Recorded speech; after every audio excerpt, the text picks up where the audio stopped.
So this whole thing is out of sequence from basically the rest of my games. This was like a 3-on-3 mini tournament thing with a AAA team that plays where I live, and all their games got canceled because of rising cases, but they still had ice, so they figured they'd use the ice, and they grabbed as many people as they could and did like a 3-on-3 tournament, and this is it. So I was asked to play with it because I did some training stuff in the summer where I was basically a puck sponge for a couple of the guys on this team, and just so I could get warmed up until the season comes out, and I'm happy to just take shots and stuff like that.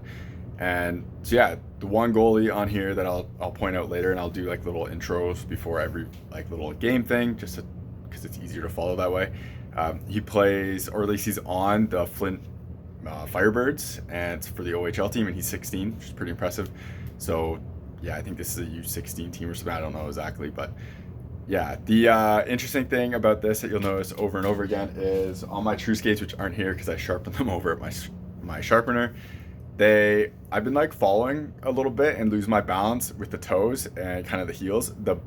The blades, I'm pretty sure, are one size longer, the holder, compared to the old ones.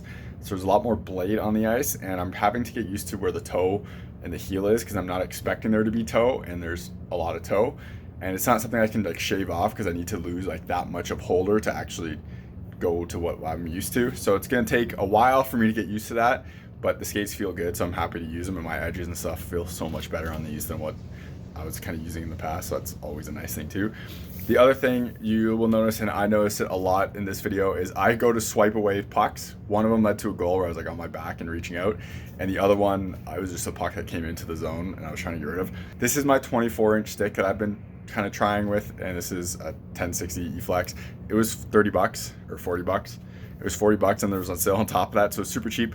I wanted to try 24 because I noticed the thing with my blocker, and so when I switch camera footage on this from the front, you can notice this does definitely work better for that, but my blocker still moves a bit when I'm going down, even if my stick isn't moving as much, so it's something else I have to work on too.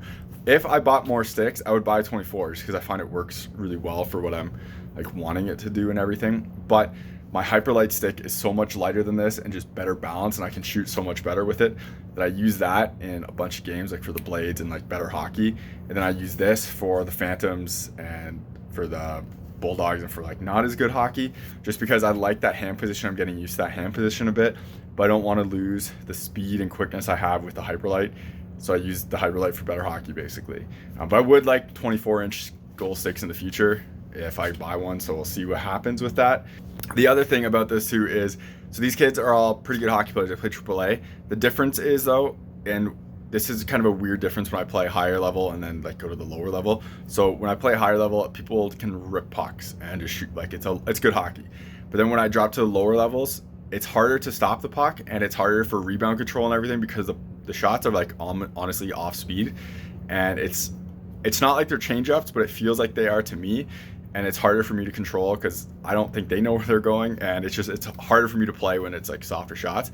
These kids, it's a weird mix of change-ups because these guys can still shoot consistently, so it's not like they're flubbing shots and they're getting off the shot they want and they're getting it in the position they want, but they just come at a lower speed than what I'm used to. So it's a weird change-up where the like area is right, they're doing the right things because they play so much and they're good hockey players. They just don't have the strength yet, so it's a weird mix of like good talent but not enough strength, and it throws me off a little bit. The very first goal, I make like a blocker save, and with someone who's shooting harder, it probably wouldn't have been as bad as a rebound, and I probably would have played it a little bit differently. But when it came off, I was like pretty surprised by it. I'm like, oh, it wasn't as fast as I was expecting. So it's kind of like it's a little bit of a change up for that. There's a couple guys on the ice here that can shoot rockets. The one guy on my team, it says Ridley on his shirt. He has a orange and like black white stuff.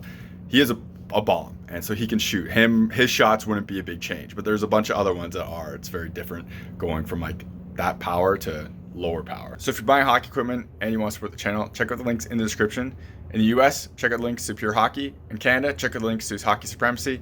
If you click those links and make a purchase, I get a kickback from the sale. So anything that comes back from that comes right back into the channel, so I can make more content and doing like real reviews and stuff. I got buy gear to do a lot of the tests for it, so that costs money and it would be greatly appreciated. Otherwise, if you want to support the channel without buying anything, check out links in the description to Patreon, buy me a coffee. Everything through there comes again back into the channel, so I can make more content and doing real reviews.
So this was game 2 of the 3-on-3 stuff, and I realized if I put the camera on the side, you can see the whole thing, and then you get front footage too, so it was kind of a win-win.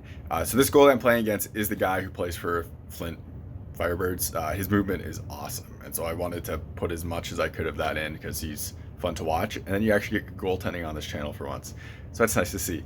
But yeah, the guy's like looks great, and he makes like that blocker save is amazing. The one thing I will say is I'm pretty sure the crossbar goal did not go in, and I frame by frame this as much as possible, and I don't think that went in. I think it hit the crossbar, not the inside net. I made a pretty lucky save of just sticking my stick out and it hitting the paddle, and then the rebound was a nice shot, but I'm pretty sure that one didn't go in. But whatever. You can see, I posted this on Instagram, you can see on one of the saves my Warrior G5s and the thigh rise kind of flopping in. So check out my Instagram because I slow-mo that and show it off, and I'll link it in the like as a community post on YouTube, so it's easier to see for that too. But these are Pro Stiff Warrior thigh rise, and I did the video of the true 12.2 thigh rises test, and this is why I like stiffer pads, and these Warriors aren't stiff at all.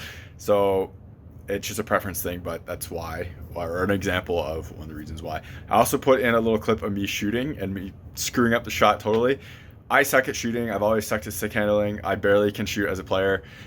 So me using the Hyperlight stick is so much easier. And then I went to this foam core and I can't do anything with it. And there's solid proof.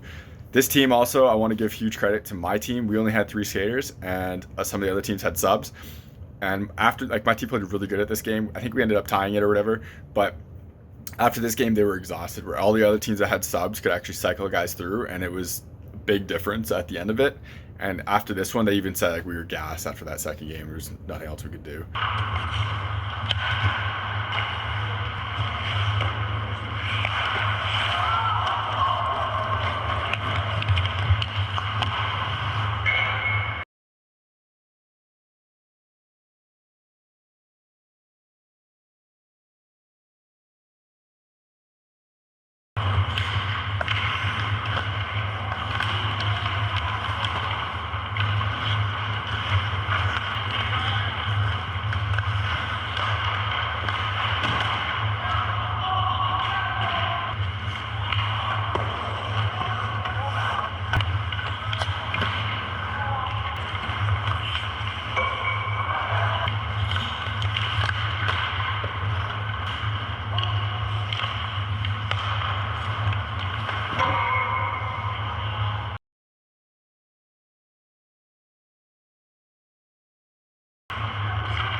So this game was the final one of the like prelim, and then it goes into like the semifinals or whatever. So this one, I mentioned the previous one where my team said they were gassed. You can see that here.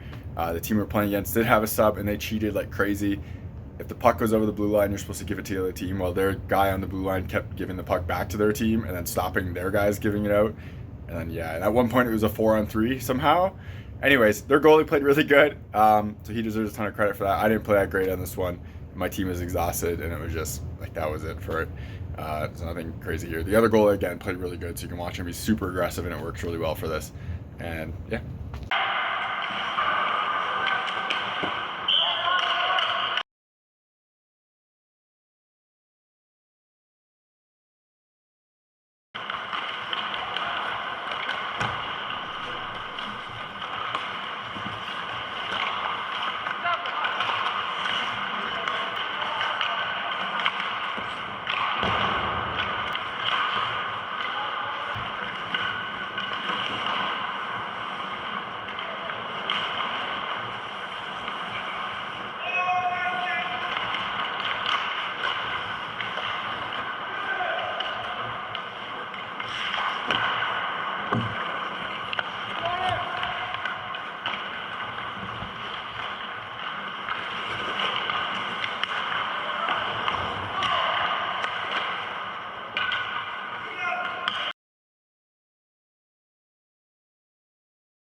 So this one is the final.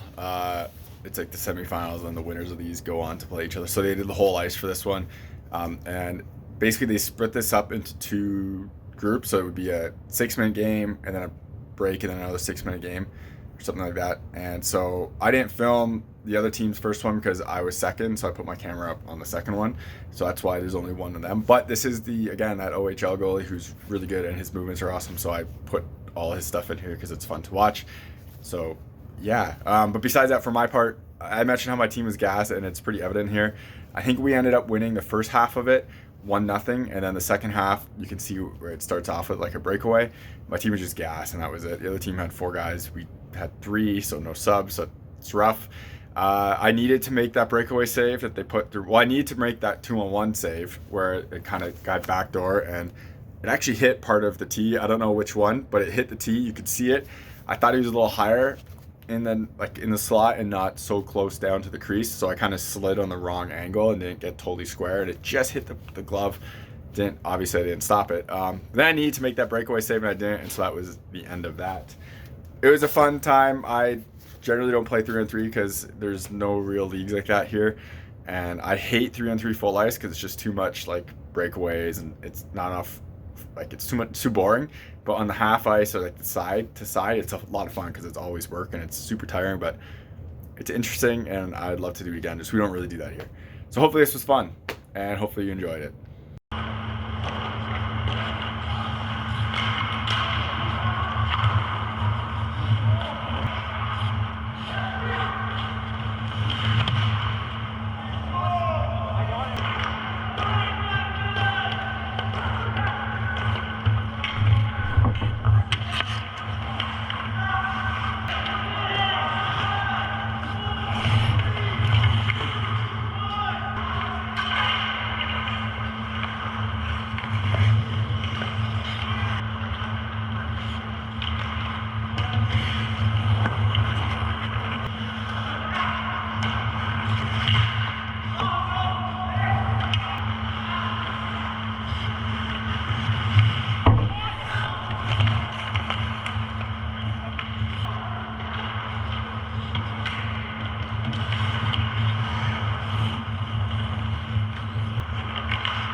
You're watching HockeyReviews.ca.